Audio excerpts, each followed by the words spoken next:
बिस्मिल्लाहिर्रहमानिर्रहीम। अस्सलाम वालेकुम स्टूडेंट्स। आज बच्चे हम डिस्कस करेंगे मल्टीपल चॉइस क्वेश्चंस 8 क्लास के मॉडल पेपर की। ठीक है, यहाँ आप देख रहे हैं बच्चे के ग्रेड 8 के मॉडल पेपर के एमसीक्यूज आपको नजर आ रहे हैं। फर्स्ट एमसीक्यू हम देखेंगे कि आइडेंटिफाई द टर्मिनेटिंग फ्रैक्शन, कि इसमें आइडेंटिफाई करें कि टर्मिनेटिंग फ्रैक्शन कौन सा है।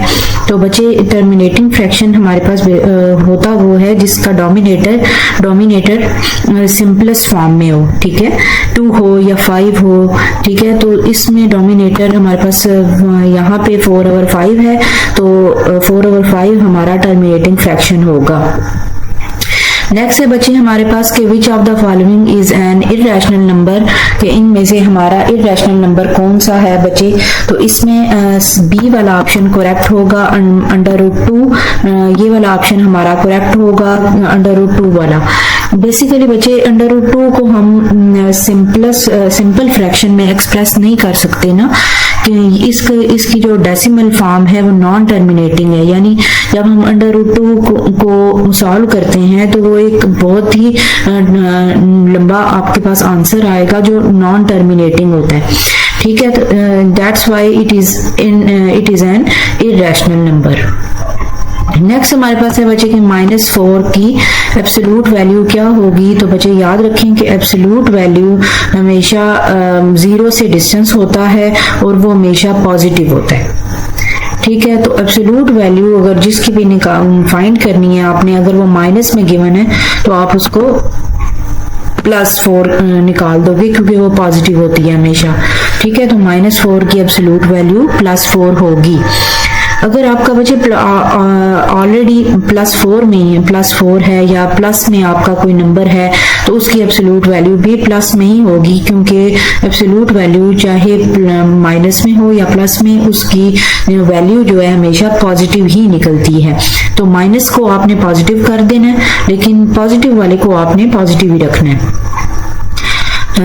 ठीक है, नेक्स्ट है मल्टीप्लिकेटिव इनवर्स 7 का। बच्चे तो याद रखें कि आपका मल्टीप्लिकेटिव इनवर्स किसी भी नंबर का, जब आपने मल्टीप्लिकेटिव इनवर्स का पता चलाना हो कि उसका ठीक है या नहीं, तो आप उस नंबर को उस मल्टीप्लिकेटिव इनवर्स से मल्टीप्लाई करके देखो कि आंसर आपका 1 आता है या नहीं। अब हमारे पास इसमें मल्टीप्लिकेटिव इनवर्स है 1/7।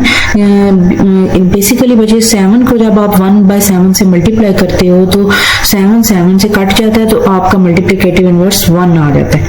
तो हमेशा नंबर और उसके मल्टीप्लिकेटिव इनवर्स का प्रोडक्ट 1 होना चाहिए। ठीक है, तो आपका मल्टीप्लिकेटिव इनवर्स आपने साइन नहीं बचे चेंज करते मल्टीप्लिकेटिव इनवर्स में, हाँ उसको इनवर्स कर देते हैं नंबर को।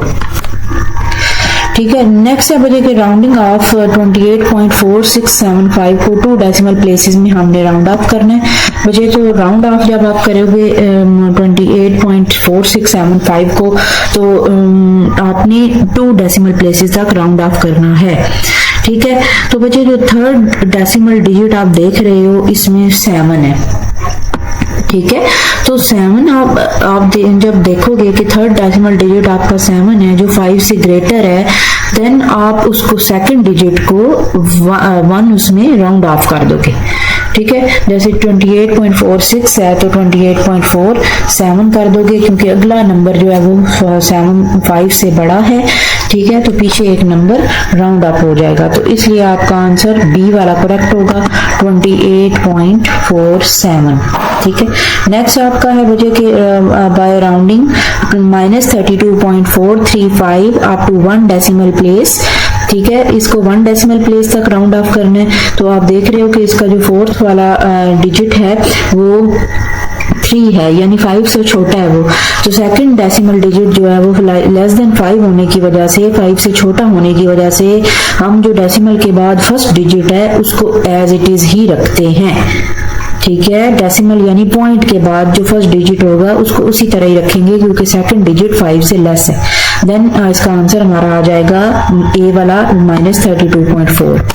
नेक्स्ट आपका है बच्चे के नेचुरल नंबर को आप कैसे डिनोट करते हैं। Set of natural number denote करते हैं हम बच्चे n से हमेशा। ठीक है, नेचुरल नंबर्स को, इंटीजर्स को z से बच्चे डिनोट करेंगे, प्राइम नंबर्स को P से डिनोट करेंगे और होल नंबर्स को W से डिनोट करेंगे।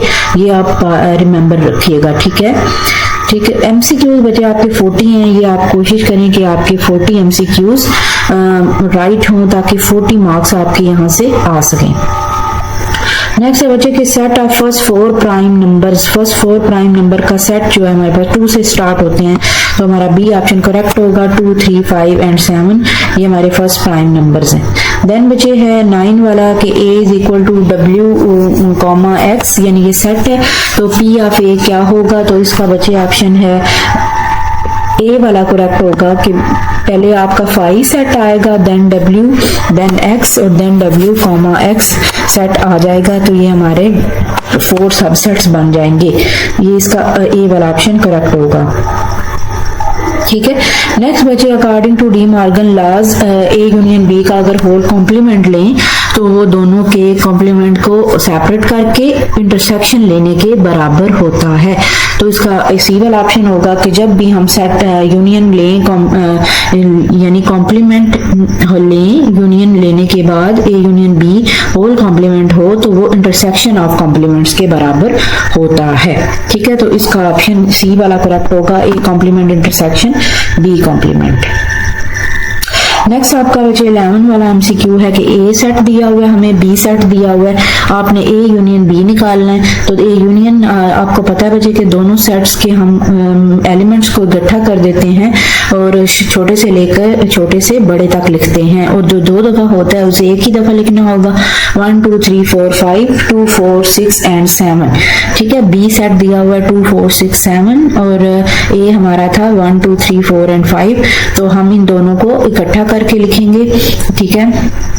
तो हमारा ऑप्शन जो है वो ए वाला करेक्ट होगा। 1, 2, 3, 4, 5, 6 एंड 7, ठीक है। बीच में 8 तो है ही नहीं, तो वो भी नहीं आ सकता, तो 1 से लेकर 7 तक हम एलिमेंट्स लिख देंगे, तो ये यूनियन होगा, ठीक है। ये ए ऑप्शन करेक्ट है।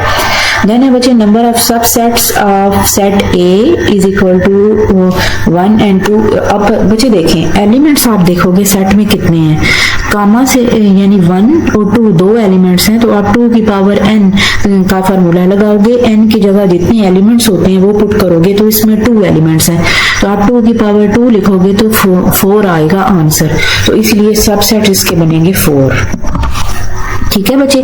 अब नेक्स्ट हम आपका 13 MCQs है, वैल्यू ऑफ x निकालनी है इस प्रोपोर्शन में। तो बच्चे आपको पता है कि आप product of means is equal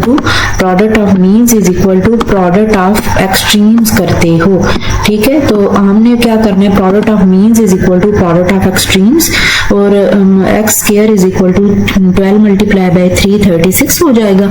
then आप दोनों तरफ रूट ले लोगे x की वैल्यू फाइंड करने के लिए, तो आपका जब आप x स्क्वायर का रूट लोगे तो वो आपकी कटिंग हो जाएगी, ठीक है। तो उस 36 का रूट लेने से आपका आंसर 36 का रूट लेने से आपका आंसर 6 आ जाएगा, ओके।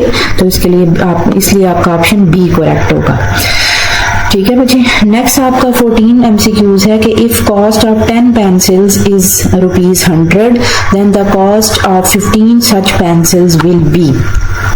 बच्चे देखिए आपका 1 पेंसिल की कॉस्ट कितनी आएगी, तो आप 100 पेंसिल्स को 10 से डिवाइड करो, ठीक है। 100 बाय 10 तो आपकी कॉस्ट 10 बनती है एक पेंसिल की, तो 15 की पेंसिल्स की कॉस्ट निकालने के लिए आप 15 मल्टीप्लाई बाय 10 कर दोगे तो आपका आंसर 150 आ जाएगा, ठीक है। बेसिकली यानी कि आपकी 100 पेंसिल्स थी, 10 पेंसिल्स की कॉस्ट 100 थी, तो आपने 100 ओवर 10 करके 1 पेंसिल की कॉस्ट निकाली, ठीक है। तो फिर 15 पेंसिल्स की कॉस्ट निकालने के लिए आपने 15 मल्टीप्लाई बाय 10 करोगे तो 150 आपका आंसर आ जाएगा।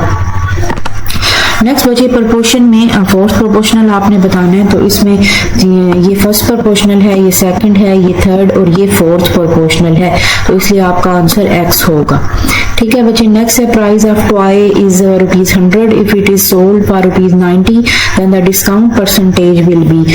अच्छा बच्चे जब भी आपका ये डिस्काउंट परसेंटेज दी हुई हो, तो आप देखो एक टॉय 100 का उसे 90 में सोल्ड किया गया है, तो परसेंटेज डिस्काउंट ऐसे ही निकलेगी ना कि आपने जो यानी कि प्राइस उसकी है टॉय की वो 100 माइनस जिसमें सेल किया है वो, तो 100 माइनस 90 तो 10 बेसिकली आपका आंसर आएगा।